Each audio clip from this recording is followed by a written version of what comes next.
হায় আল্লাহ, সব পুড়ে গেল আল্লাহ, তাড়াতাড়ি ফায়ার বন্ধ দেন ভাই আপনারা। সব পুড়ে গেল আল্লাহ।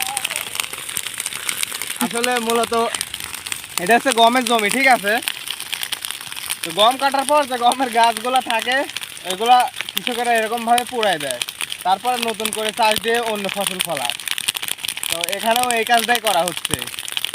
3-4 দিন আগে গম কাটা হয়েছে, প্রচণ্ড রোদ, গমের গাছ শুকায় গেছে, যার কারণে এক মুহূর্তে আগুন ধরায় দিলে পুরোটাই পুড়ে যায় বাতাসে, ঠিক আছে।